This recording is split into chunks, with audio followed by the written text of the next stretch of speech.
in the Pension Schemes Bill, requiring all local government pension scheme assets to be pooled next year and for multi-employer defined contribution schemes to have at least £25 billion worth of assets. This reform agenda will deliver returns for savers and ensure schemes have the scale required to invest in productive assets right across the country. Dixon. Many of my constituents have assets in the West Yorkshire Pension Fund, which manages more than £19 million. I am concerned, however, that some of the fund's investments are concentrated in sectors that cause harm, such as the fossil fuel industry. Does the Minister agree with me that the West Yorkshire Pension Fund could invest in socially valuable activities, such as the regeneration of the town centre in Shipley and social homes? The LGPS actually has a strong track record of local investment of exactly the kind that my right honourable friend mentions, including in social housing, and we want to build on that record. The Pension Schemes Bill will specifically introduce requirements for local government pension scheme pools to work with strategic authorities, including mayoral strategic authorities, on local investment opportunities, which I thought the party opposite used to be in favour of before they decided that full-time chuntering was their business of the day. Along with the highest sustained levels of public investment since the 1970s, Britain will get back in the business of investing in its future once again. Alan Mack. Thank you, Mr. Speaker. Pension providers play a key role in helping Britain's tech start-ups turn into world-leading scale-ups, but around £3 trillion of money in pension funds sits idle. That money should be used to support our tech sector. So will the Minister commit to accelerating the Mansion House reforms successfully introduced by the last Conservative government? Well, I thank the honourable member for his question, and I agree with where he started, but unfortunately he then went on to praise some of the work that happened under the last government, where we haven't seen the investment that he talks about actually coming through and getting to the entrepreneurs that he rightly thinks that we should be doing more to match. That is what the Mansion House Accord that we have now put in place and supported for the private sector is doing. It's what the British Business Bank is doing, bringing forward the British Growth Partnership, because we do need to see UK pension funds investing in our most innovative, fastest growing companies. Callum Anderson. Speaker, the establishment of the Sterling 20 sends a strong signal that this country is serious about mobilising more of its own domestic capital in productive domestic assets. And as the Oxford-Cambridge Growth Corridors anchor, the Buckingham-Bletchley constituency is primed to offer high-quality investment opportunities. Can the Minister set out more detail about how he is working with local authorities like Labour-run Milton Keynes City Council to ensure that we can provide that pipeline, and will he meet with me to discuss how to take it further? I thank my honourable friend for his question. He's always a powerful advocate, both for the fast-growing companies in his constituency, but for the right pension policy for the UK as a whole, as we saw during the Pension Schemes Bill, which he sat on the committee of. The Sterling 20 is a new investor-led partnership between the UK's 20 largest pension funds and insurers. It was established at the Regional Investment Summit in Birmingham on the 21st of October, and we are working closely with them to deliver exactly the kind of investment that my right honourable friend is talking about. Peter Bedford. Thank you, Mr. Speaker. Pension scheme trustees have obligation to make decisions they believe are in the best interests of savers, otherwise known as the fiduciary duty. The reserved powers in the Pension Schemes Bill could force investment in government vanity projects that is contrary to this. Does the Minister agree with me and much of the pension industry that mandation is a massive state overreach and is gambling with the futures of those saving for retirement? No, not at all. Gareth Davis, Shadow Minister. Thank you, Mr. Speaker. Mobilising more investment from the UK pension fund market is critical to driving regional economic growth. The Chancellor says that she's a builder, not a blocker, but her new proposed builders' tax threatens to drastically increase the cost of building anything, from homes to roads to nuclear power stations. This will make investing in UK infrastructure increasingly unviable. So to avoid even more investment-killing uncertainty, will the Minister agree to scrap Labour's proposed landfill tax reforms and let Britain get back to building? What I can reassure the honourable member is that we are scrapping the attitude of the party opposite that blocked any building happening anywhere in this country year after year after year. Houses blocked, railways blocked, anything that involves any difficult choices blocked by a party opposite that gave up governing long before the general election. Sean Davies. Number 5, sir. Minister.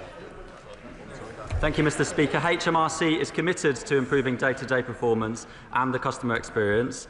I can let Mr. Speaker know that call waiting times in the first quarter of this year are half as long as in the same period last year, which is good news for customers. And at the 2025 spending review, the government allocated £500 million to make HMRC a digital-first organisation, and that transformation is well underway.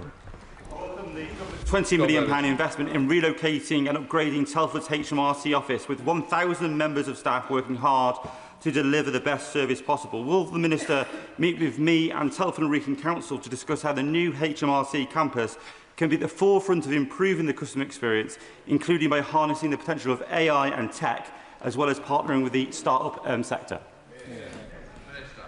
I thank my honourable friend for his question. He is a very strong advocate for Telford, both for jobs in the private sector but also those in the public sector that we are able to bring and support in his community. I'm glad to hear that he, like me, is proud of HMRC's Telford campus and wants to see it play a key role in improving customer experience through innovation, AI and digital technology. And, Mr. Speaker, I would be very happy to meet with the honourable member to discuss just those issues. Mr. Macbeth. Thank you, Mr. Speaker. The Chancellor has justified her lack of licence for renting out her house as an inadvertent error. HMRC are never prepared to accept people make inadvertent errors. So will this now change? Or does the Chancellor expect to be treated differently to how everyone else is treated by HMRC when they make an inadvertent error? She can answer. Thank you, Mr. Speaker. I am not sure that the matter that the honourable member just raised has much to do with HMRC. Dave Begley, Chair of the Select Committee. Thank you, Mr. Speaker. Mr. Speaker, we look at obviously a lot at the Treasury Select Committee about HMRC's customer service, but of course we've seen this recent episode where people have had their child benefit stopped, ostensibly on the basis of travel data. Could the Minister explain what he's doing to resolve this and what data HMRC was basing its information on? Thank you for the question, and I want to thank the honourable member for her service on the Treasury Select Committee. She's doing a sterling job as the chair there. On this issue, this is a really important issue, Mr. Speaker. I just want to explain to the House that HMRC undertook a pilot last year to try and find a way to reduce fraud in the child benefit system. This measure is expected to save £350 million over the next 5 years, and we have already managed to prevent £17 million in wrongful payments. But my honourable friend is right to raise that a very small number of claimants did have their child benefit incorrectly removed. I'm really sorry that that happened. HMRC is taking steps, writing to those who will be affected and making sure that people who should get their child benefit payments do receive it. Vicky Slade. Thank you, Mr. Speaker. My constituent Holly from Wimborne applied for a self-assessment refund in April, just £300. When she chased it in June, she was told it had gone to a specialist tax team with no reason, no time frame. She complained in August. It's now November. She's heard nothing. So while she may only be owed £300, this is happening around the country. So can the Minister tell me whether he thinks 7 months is a reasonable time to receive a basic refund and what the department is doing to speed things up? I thank the honourable member for raising the issue of her constituent. I would be happy for her to write to the department about this. Even though it's not appropriate for me to get involved in individuals' taxpayers' affairs, I hope that the department can improve on that service. We have improved the response rates when it comes to both people making phone calls and people getting in touch via the post. But of course, there's always more that we can do. Wendy Moore. Number 6, please, Mr. Speaker. Chancellor. Thank you, Mr. Speaker. The previous government left a £22 billion black hole in the public finances. And in the budget last year, I had to take urgent action to ensure our public finances were on a firm footing and to properly fund our public services, including a £29 billion investment every year in our National Health Service. You can't support more investment in our public services unless you support the tax changes to pay for them. Chancellor, I think they're grouped. Oh, sorry. Questions right, group. Mr. Speaker. With permission, Mr. Speaker, I'd like to group it with 16 and 19. Thank you. Mr. Wendy Moore. Thank you, Mr. Speaker, I'm not convinced that that answer went anywhere near my question. So in terms of my supplementary, family businesses are the lifeblood of communities and constituencies such as mine. Last week I met with Family Business UK to discuss how the government's national insurance hike, alongside restrictions to business property relief, are forcing businesses to pause investment, think twice about taking on more staff, and in some cases even forcing them to close their doors. So ahead of the budget, Mr. Speaker, will the Chancellor meet with me and representatives from family businesses to see ways in which the government will work with, not against, these really key businesses? I thank the Right Honourable Lady for that question. 43% of employers, almost 1 million, will pay no employer national insurance this year. That is an increase because of the changes we made to the employment allowance. Over half of employers with mixed liabilities will see no change or gain overall, and businesses can employ younger people, those aged under 21, and apprentices under 25 without mix.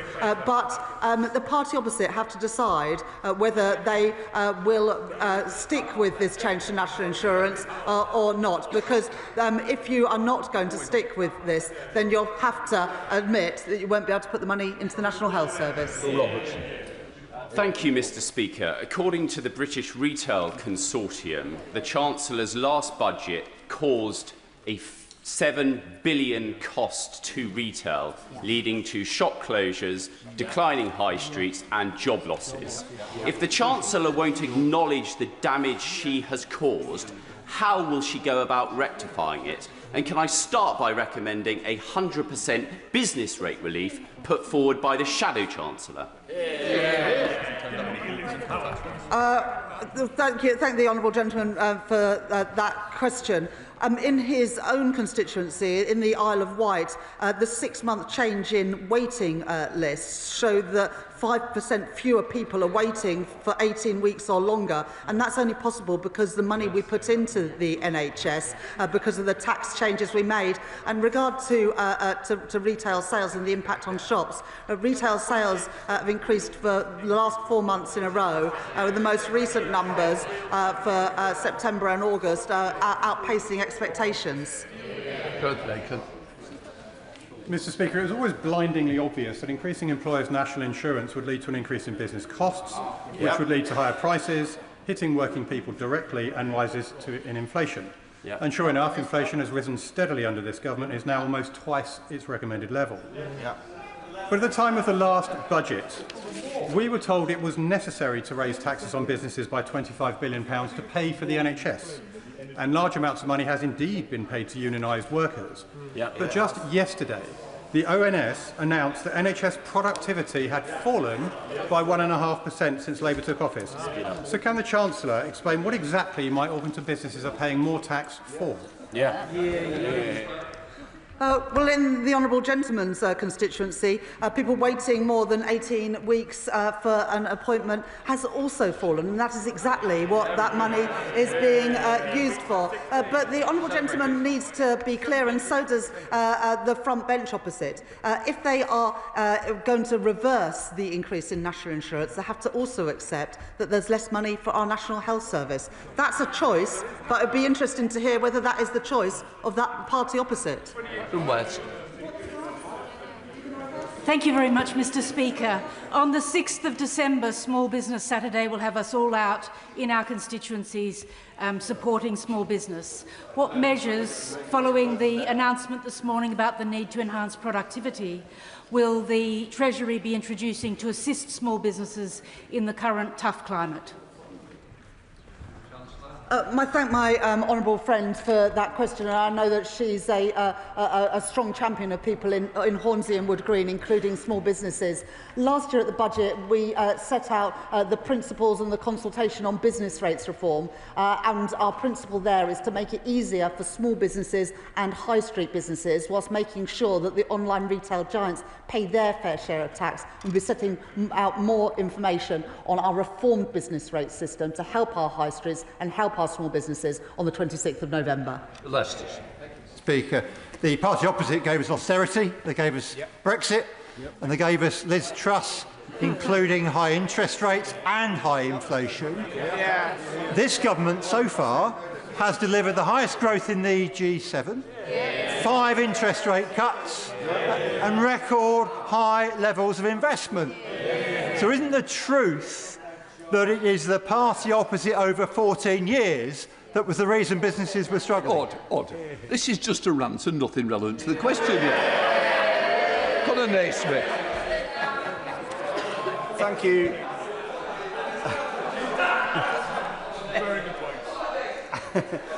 Thank you, Mr. Speaker. Thank you, Mr. Speaker. The members opposite spend a lot of time complaining about the difficult decisions taken by this Labour government. So I wonder if the Minister can remind them what we have been able to do for public services and infrastructure as a result of the revenue-raising policies of this Labour government. I thank my honourable friend for that question, and it's exactly the case. The tax changes we made at the budget last year enabled us to put £29 billion extra a year to the National Health Service, but also rolling out free school meals and free breakfast clubs for young people. So that's the difference that this government are making. And of course, on capital spending, because of the changes that I made to our fiscal rules, we're able to invest £120 billion more on our energy security, our digital infrastructure, new homes and through our industrial strategy. That's the difference that this Labour government is making. Daisy Cooper, Liberal Democrat spokesperson. Thank you, Mr. Speaker. Analysis by UK Hospitality suggests that more than half of the job losses seen in the UK since last year's budget have come from their sector. This is further evidence that the jobs tax has been bad for growth and bad for job opportunities. Now, we Liberal Democrats have set out fairer ways of raising revenue and going for growth. So rather than the government suggesting that we haven't, could I instead ask the government, will they use the budget to consult on a new lower national insurance contribution band to create opportunities for part-time workers, especially in hospitality?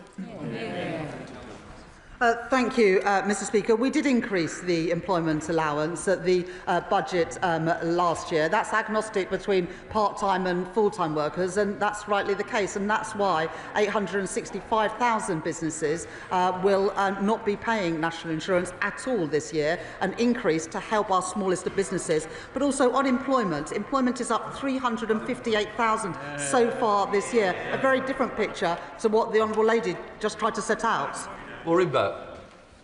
Question number 7, Mr. Speaker. Minister. Thank you, Mr. Speaker. The government values our world-leading distilling industry and recognises that the spirits sector has found recent economic conditions challenging due to both tariff uncertainty and high energy costs. The Scotch industry is set to be among the biggest beneficiaries from the landmark trade deal that this government secured with India, which is set to reduce tariffs from 150% to 75% initially and then to 40% over time. Maureen Burt. I thank the Minister for that answer. Scotch whisky is one of Scotland's greatest products, with high demand here at home and across the globe. But many are worried about challenges facing the industry. The Scotch Whisky Association are calling for a multi-year freeze on excise duty for spirits to relieve some of these pressures and to back the wider hospitality sector. Would the Minister join me, GMB Scotland and others by committing to freeze spirits duty in the budget later this month? I thank my honourable friend for her question. She is a strong advocate for the businesses and the industry in her constituency and in the area nearby. But as my right honourable friend is aware, the vast majority of Scotch is exported and so not subject to the UK excise taxes. Nevertheless, the government appreciates the importance to Scotch producers of the domestic market, and I do acknowledge the wider pressures facing the industry. On her specific question, the government's baseline assumption remains that alcohol duties will be increased with inflation each year, Mr. Speaker, to maintain their real terms values. And this means that any cut or freeze does come at a cost to the Exchequer. Of course, with all taxes, the Chancellor, not the junior Treasury Minister, will confirm her decisions on alcohol duty as part of the budget process in the normal way. Mr. Speaker, the Scottish Secretary, a grown man who seems very easy to upset, was very upset recently when the First Minister of Scotland had direct meetings with the President of the United States over whisky tariffs. The SNP and the First Minister will always stand up for Scotch whisky. So will the Chancellor follow suit, or will she continue in the Treasury's long-standing tradition of suckling off the enterprise of Scottish businesses rather than supporting them? And her tax hike on Scotch whisky last year cost jobs and investment in Scotland. So will she now stand up for that industry? Minister. Doesn't even dignify a reply. I thank the honourable member for his question. And I would like to remind the honourable member of the landmark trade deal that this government did secure with India. He criticises the government for not doing enough, whereas we have secured a trade deal with India. We have secured trade deals with the EU and with the US, and we're reducing tariffs to support industry. And we're investing in Scotland too, with a record-breaking budget to support jobs, investment and growth and the public sector across the whole of Scotland. Sean Barr. To number 8, Mr. Speaker. Minister. Mr. Speaker, over 700,000 small businesses across the UK pay no business rates at all as they receive 100% small business rates relief. We are transforming business rates over this Parliament, and we are cutting bureaucracy too, removing the need for small business owners like family-run cafes to submit pages and pages of directors' reports to Companies House. Sean Barry. Thank you, Mr. Speaker. Grassroots music venues are a vital part of the heart, soul and economy of Brighton Pavilion. Treasury ministers have admitted that fairer business rates valuation methods are not currently used for many of these businesses. My local venues are calling the burdens punitive and a threat to viability. So will the Chancellor assure me she will not forget grassroots music venues in her budget? Yeah. Well, Mr. Speaker, we very much recognise the role that grassroots music venues play in constituencies right across our country, and in our reforms that we'll be setting up more detail on at the budget on November the 26th, we will have permanently lower rates of business rates for retail, hospitality and leisure premises with rateable values below £500,000. Noel Law.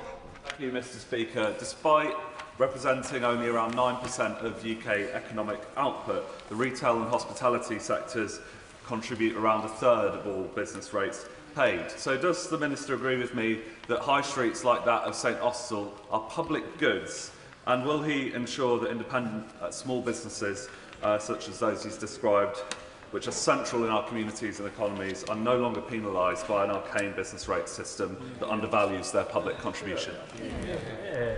Well, I thank my honourable friend very much for his question. And high streets in St Austell, as in constituencies right across the country, need more support from the business rate system, Mr. Speaker. And that's why we're transforming the business rate system to ask those larger premises, including the warehouses used by online giants, to pay slightly more in order to permanently cut the business rates which are payable by smaller premises and on high streets right across the country. Minister James White. Thank you, Mr. Speaker. When the Chancellor imposed £40 billion worth of tax rises, she chose to double business rates for leisure, retail and hospitality business, and she's going to come back for more. So perhaps it will be in vain, but perhaps I can offer her a policy suggestion: scrapping business rates for 250,000 shops, pubs and restaurants. So rather than hike taxes, will she adopt Conservative policy, control welfare spending, so we can back our small businesses?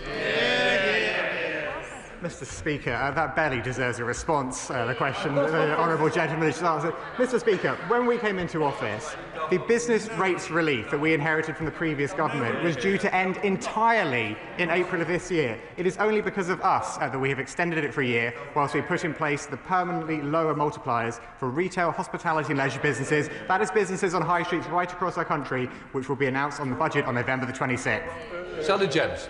Question number 9, Mr. Speaker. Minister.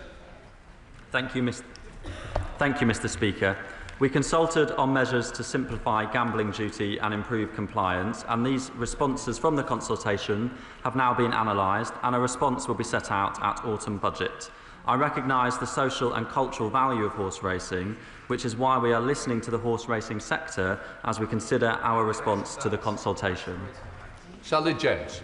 Thank you, Mr. Speaker. In Doncaster, we have historic links to the horse racing industry and know firsthand the economic value it brings to our community and the country. So will the Minister agree to meet with the BHA to discuss the potential impact on harmonisation and an increase in betting duties on the viability of racecourses, jobs and levy payments that support horse racing and the wider sporting industry?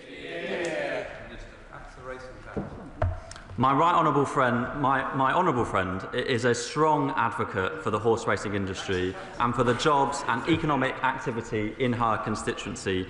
I was glad to meet with her just last week to discuss the topic that she raises today. As part of the consultation, Mr. Speaker, there has been engagement with the horse racing industry to identify any potential unintended consequences for their sector and how they might be mitigated. As I said, Mr. Speaker, the government will respond to the consultation at the budget.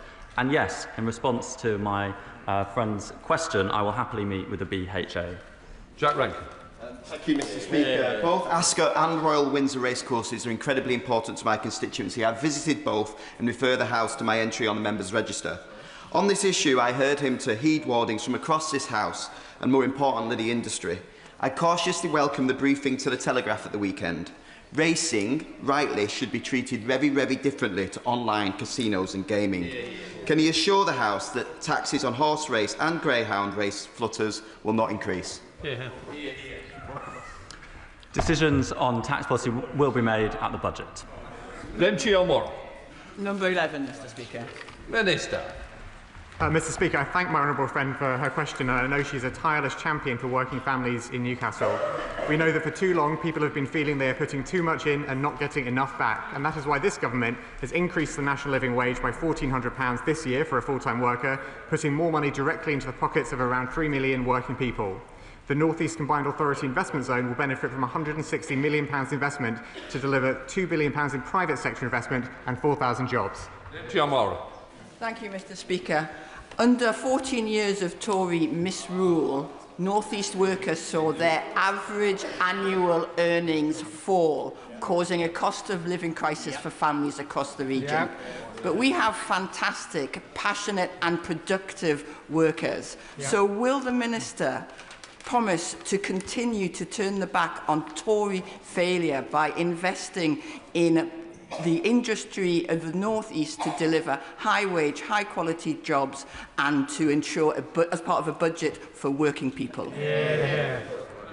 Well, Mr. Speaker, my honourable friend is absolutely right to draw attention to the record of the Conservatives being in office, and she's also right to draw attention to the fact that in her constituency she has fantastic, passionate and productive workers who need a government, which they now have, that will invest in good jobs, skills and make sure we have workers' rights on a better footing than we inherited from the previous government. At the budget, Mr. Speaker, the Chancellor will be led by the government's commitment to fairness, and she'll be focused on protecting our NHS, reducing the national debt and improving the cost of living.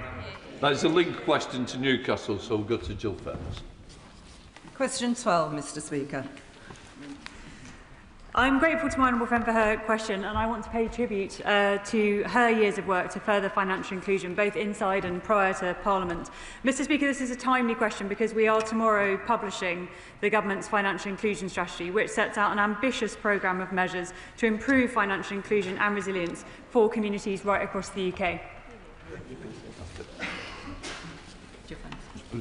Earlier this year, I chaired a roundtable with the APPG for debt and financial inclusion, which highlighted our 5 key asks. In my constituency of Sheffield, Brightside and Hillsborough, nearly 70% of adults are considered to be in financially vulnerable circumstances. This is amongst the highest proportion in the city.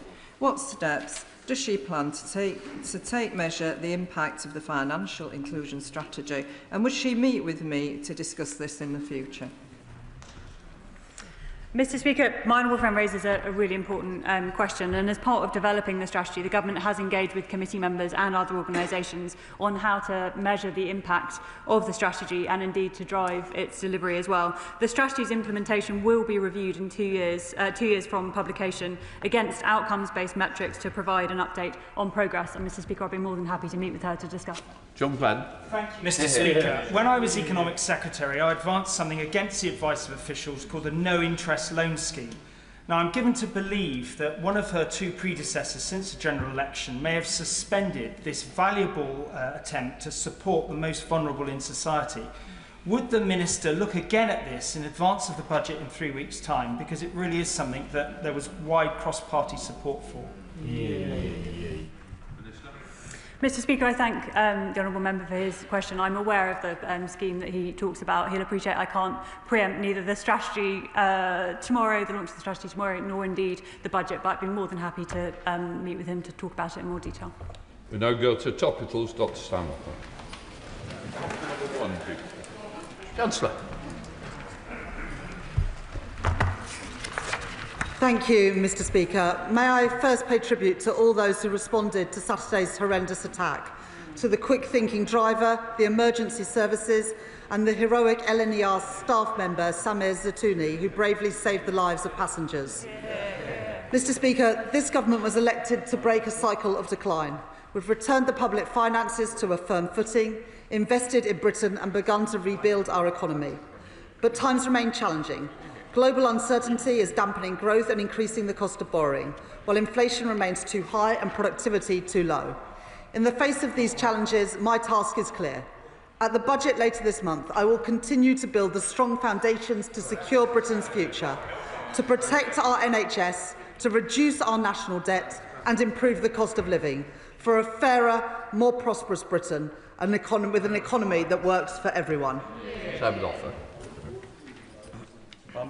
Thank you, Mr Speaker. I am proud that this government has invested £250 million in putting solar panels on schools and hospitals. In Stroud, we have a programme where, through community energy funding, we're going to put solar panels on every school in the area. But I was going to ask her about Treasury rules that were blocking this, but I hear from your answer to the member for Congleton that this may not now be the case. So I'd like to ask her to confirm that this block has been removed. Help with the rules that we're on topicals. I need speedy questions. Yeah. First of all, it was very good to see my honourable friend and the engineering company Redler in Downing Street yesterday. On the issue about schools, as I said in the answer to my honourable friend, the member for Congleton, this scheme is now reopened. I have had a look at the particular school mentioned by my honourable friend in Stroud. There are potentially some issues around maintained schools, but we are looking into this and keen to work with you to ensure that schools in your constituency and indeed schools in all honourable members' constituencies can benefit from this scheme. Shadow Minister. Thank you, Mr Speaker. What is the Chancellor's definition of working people? A working person is somebody who goes out every day to earn their income. They rely on prices that are affordable in the shops, low interest rates, taxes as low as possible, but also public services that work for them, like the NHS, where waiting lists have come down by more than 200,000 already. Richard Fuller. Well, that's a very broad definition, and maybe the Chancellor should speak to the Prime Minister, the Transport Secretary, the Education Secretary and the Chancellor of the Duchy of Lancaster, who all gave different definitions of working people over the last 12 months. After last year's budget, Mr Speaker, the Chancellor said she had wiped the slate clean. But that wasn't true, Chancellor, was it? She said, I'm not coming back with more taxes. But that wasn't true, Chancellor, was it? At the election, the Chancellor said she would not raise taxes on working people. But that wasn't true either, was it, Chancellor? When will the Chancellor learn the truth, that she is not a commentator on the country's economic problems, she is the cause? Thank you very much, Mr Speaker. When we came to office last year, there was a £22 billion black hole in the public finances. The reserve that is set out for genuine emergencies was already spent 4 times over, only 3 months into the financial year. That is the reality. We increased taxes in the budget last year to stabilise the public finances and to put a much-needed injection of cash into our public services, principally our National Health Service. Since then, anyone can see the big challenges facing the world, but also the productivity that never materialised under the past government. Look, I've got a lot of members to get it. I'm trying to help everybody. Don't be tempted. That's the easy answer. Let me help Janet Davey. Thank you, Mr Speaker. Mr Speaker, I know the Chancellor and her team are well aware that families are struggling with homelessness and temporary accommodation, like in my constituency of Lewisham East. But will the Chancellor consider increasing finance to local councils so that they can better support and improve my residents' well-being and indeed security? Well, thank my honourable friend for her question. At the spending review, we enabled better investment into temporary accommodation stock and strengthened local authorities' financial position. These changes will support local authorities to increase the supply of good quality temporary accommodation and drive down day-to-day spend on temporary accommodation. Thank you, Mr. Speaker. In her speech this morning, the Chancellor said that she must make necessary choices ahead of the budget. Will these choices once again come at the expense of rural communities like West Dorset? Or will she commit to reviewing the funding model to ensure that rurality is a funding metric alongside deprivation so that rural communities finally get the support they deserve? Mr. Speaker, at the spending review, which my predecessor, the Chief Secretary of the Treasury, announced earlier this year, we set out the record investment into the farming and rural communities right across this country, and that's only possible because of the choices that we've made on taxation and the choices we've made to balance the public finances. Thank you, Mr. Speaker. Would the Chancellor please update the House on progress made with the implementation of the Green Book Review and how the changes that result might better enable investment in small northern towns like those that make up Rosendale and Darwin? I thank my honourable friend for the question and also for the campaigning work he's done on this. At the spending review, I announced the changes to the Green Book and particularly the work we're doing on place-based business cases, looking at how spending can cumulatively benefit an area. We are now rolling out that new Green Book with some test cases, but I'm absolutely determined we get the investment into our northern towns and cities that is long overdue. Lewis Cocky. Thank you, Mr. Speaker. In a new poll, Fairfuel UK has found that 3 out of 4 road users who voted Labour want fuel duty to be kept frozen or reduced. Will the Chancellor listen to the people who put her into government and ensure this regressive tax that hits low-income families and economic growth the hardest is not increased? Thank you, Mr. Speaker. The House will be aware that the 5p cut to fuel duty is set to expire in March 2026 and that, as with other tax policy, the Chancellor will make a final decision on fuel duty rates at the budget in the context of the public finances. Jogi. Thank you very much, Mr. Speaker. My constituents in Newcastle and Lyme are grateful for work being done by the Government to get our National Health Service back on track. Our local hospital, the Royal Stoke, is doing better, but there's still much more to do. Can the Chancellor assure me that our National Health Service will always remain free at the point of need under this Labour government and confirm that this government utterly rejects an insurance-based system as recommended by the Reform political party? The NHS will remain free at the point of use for as long as there is a Labour government, not something that Reform is able to promise. But as usual, Reform do one thing and say another. And in Kent, they said that they would find efficiencies so that they could keep down council tax. They haven't found a single efficiency, and that's why for 2 million people who live in Reform councils will get a council tax rise next year. Greg Smith. Thank you, Mr. Speaker. With reports that the Chancellor is eyeing up doubling council tax for bands G and H, can she tell me whether she believes the family who wrote to me yesterday, who both have mid-range salaries, fully eligible for child benefit, who bought a home for just shy of £500,000 in 2013, does she really consider them rich enough to see their council tax doubled to £800 a month? Under the last government, time and time again, council tax went up and up and up, and the funding for local councils went down and down and down. We've left councils on their knees, struggling when it comes to special educational needs, temporary accommodation, funding for homelessness, funding for adult social care. This government will make the right decisions when it comes to funding our councils and having a fair property taxation system. Justin Bathurst. Thank you, Mr. Speaker. I refer to my membership of Unite. I met Unite reps from the automotive sector yesterday, including from the Vauxhall plant in Ellesmere Port, who raised with me concerns about changes to the ECOS scheme in the automotive sector. This will be an increase in taxes on working people, but it will also lead to some unintended consequences for the car sector and also won't raise the money the Treasury believe it will. So will the Minister meet with me and interested parties to discuss this further? I thank my honourable friend for raising this issue. The government is fully committed to doing all it can to supporting the UK car industry to grow and invest and provide employment in constituencies like his and other really important sites across the country. Specifically when it comes to the employee car ownership scheme, we should be clear that private use of a company car is a valuable benefit to an employee, but it's also right that company car tax is paid on it, ensuring fairness with other taxpayers who pay tax on cars provided by their employers. That said, Mr. Speaker, I would be happy to meet... No! Please, I'm trying to help these members. You tell me which one you don't want to get in, because that's what it's getting to. Lisa Smart. Thank you very much, Mr. Speaker.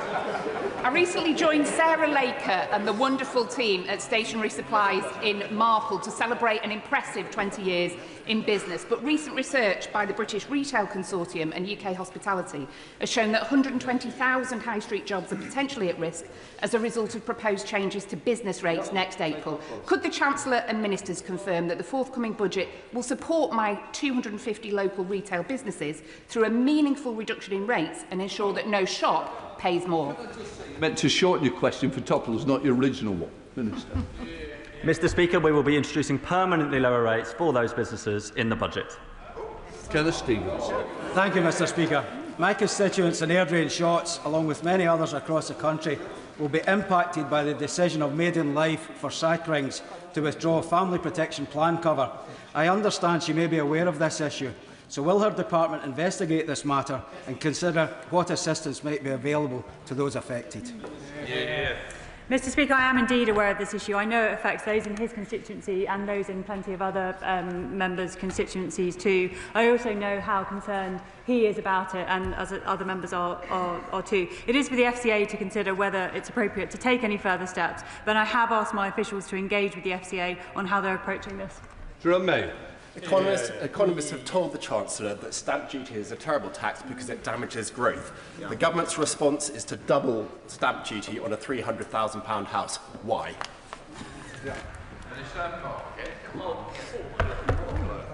In the end, when it comes to property taxation, we have to make sure that we have a fair and sustainable system that brings in revenues from a range of sources. Scrapping individual taxes without any plan that's realistic and plausible to fund them is the road to economic ruin in this country. We've seen what happened in the past when Conservative governments come forward with plans to cut taxes without the means to afford it. We won't be making that mistake on this side of the House. Stella Chris. Thank you, Mr. Speaker. British businesses face a toxic storm of crushing tariffs from America and mountains of paperwork from Europe. Now, I welcome the Prime Minister's recognition we need to do something about the latter, because in my constituency, because of Brexit, businesses now have to deal with 27 different VAT regimes rather than one. So could the Chancellor update us on what she's doing to be a red against the red tape and solve that problem? Mr. Speaker, the work that my right honourable friend, the Chancellor and the Prime Minister have been doing with Europe is all about taking down trade barriers where they get in the way of our national interest and economic growth. That's our priority, as well as cutting bureaucracy for businesses here in the UK. Harriet Baldwin, Dame Harriet Baldwin. Thank you very much, Mr. Speaker. The Chancellor just defined at the dispatch box what a working person is. Will she reiterate at the dispatch box now what she said to the British public during the general election campaign, which is that her forthcoming budget will not raise taxes on working people? We'll set out all our budget measures at the budget. Tom Hayes. Thank you, Mr. Speaker. How will the government help to fund the green infrastructure that we need, as through the Coastal Energy Partnership that I've helped to set up in Bournemouth, with Great British Energy taking on early-stage project development and the National Wealth Fund making those critical long-term investments? Mr. Speaker, through our investments in the National Wealth Fund, Great British Energy, British Business Bank, UK Export Finance, we're using every lever the government has to support British businesses to thrive, in stark contrast to the previous government, which left them high and dry. Stephen Flynn. Trade unions, academics and industry are united in their view that replacing the energy profits levy is not just an economic imperative, it is a moral one. So how many more of my constituents need to lose their jobs before they do just that? Mr. Speaker, at the budget, we will be setting out clearly our proposals for the future of the energy profits levy and the oil and gas mechanism. We will make sure that we can provide the certainty to business on the future regime as soon as we can. Sam Rushworth. Thank you, sir. People in Crook and Towel are excited by the £20 million that she's investing in the Pride and Place scheme. But after years of decline under the previous government, who failed to spend most of the levelling up money that they promised our community, what assurance can she give me that this time it will be local people in the driving seat and that we can spend the funds? Mr. Speaker, I'm glad to hear that people of Crook and Towlaw are already thinking about how to use their Pride in Place funding to improve their local area. And children at Peasers West Primary School will be reassured to know that improving local play parks and upgrading community facilities will be possible under this funding. Nick Timothy. Thank you, Mr. Speaker. From her CV to her tax promises, would the Chancellor know the truth if it stood right in front of her? Don't need to bother answering that, but no, move on. Val Rivers. Update the House on how and when schools can apply for libraries for primary funding, which she announced on the 29th of September. I thank my honourable friend for that question, and we have made a commitment that every single primary school in England will have a library by the end of this Parliament, and the Department for Education will set out the process in due course. But any primary school without a library can be rest assured that they will do soon. Tim Farron. Speaker, will the Chancellor consider in her budget closing the loophole in small business rates relief that allows second homeowners who are very wealthy to have their homes on the market for rental for 72 nights a year and therefore avoid paying any tax whatsoever? My constituents working the minimum wage having to subsidise them. That's not fair, is it? Mr. Speaker, we will set out the changes that we will make to business rates out of the budget. Richard Quigley. Mr. Speaker, the Government's Pride in Place programme presents a welcome opportunity for communities across the country to once again feel proud of where they live, especially after years of austerity and neglect under successive Conservative governments. However, the Isle of Wight received none of this funding, and this feels like an oversight given the challenges our island faces, not least with cross-island transport. Will the Chancellor assure me that she is doing everything possible to ensure islanders are not left behind and they too can benefit from this programme and feel pride in our island once again? Well, Mr. Speaker, the Pride in Place funding is going toward 250 communities across the country to make sure that local people are in control of investing in their local area. I note my honourable friend's comments about the community that he represents, and of course the government's wider agenda about driving growth, increasing people's wages, making sure that people are better off is central to improve the lives of his constituents and those right across the UK. Mark Pritchard. Since the Chancellor, Mr. Speaker, delivered her speech this morning, the FTSE 100 has dropped by over £22 billion. The real £22 billion rather than the fantasy £22 billion black hole. Mr. Speaker, what can the Chancellor say today, right now, to steady the markets in order that all of our constituents across this House pensions are protected? I resign. Thank you, Mr. Speaker. What this government has done to steady the markets is to kick the party opposite out of office and leave them in opposition for years to come. Thank you, Mr. Speaker. I welcome our government's recent typhoon deal with Turkey, which will see the brilliant team at Rolls-Royce in Filton play a key role in engine production and maintenance. Would the Chancellor join me in congratulating them, our local SMEs and others, and set out how integral she sees defence as an engine for growth? I thank my honourable friend for that question, and she's a solid defender of businesses and working people in her constituency. The Defence Industrial Strategy is about supporting British industry as we up what we spend on defence, and countries around the world do the same. We want British businesses and British workers to benefit from that investment. Rupert Lowe. Thank you, Mr. Speaker. Through Freedom of Information requests, Restore Britain has uncovered unpublished Treasury analysis breaking down contribution by ethnicity. Evidently, the data exists, so will the Chancellor today commit to go further and publish the same analysis by nationality so that we can see which groups are paying their way and, more importantly, which groups are not?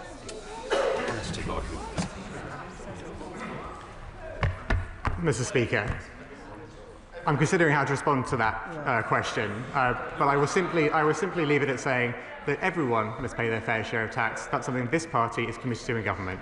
What happened? Constructive note, Mr. Speaker. For the last year, I've been campaigning hard for Eden Portland to open in my constituency. If opened, it will be a world-class attraction, rejuvenating Portland, attracting new investment, creating well-paid jobs and promoting our coast. The project is a success story waiting to happen. So will the Chancellor of the Exchequer continue to work with me, Dorset Council and the team at Eden Portland to deliver this exciting project as soon as is possible? Yeah.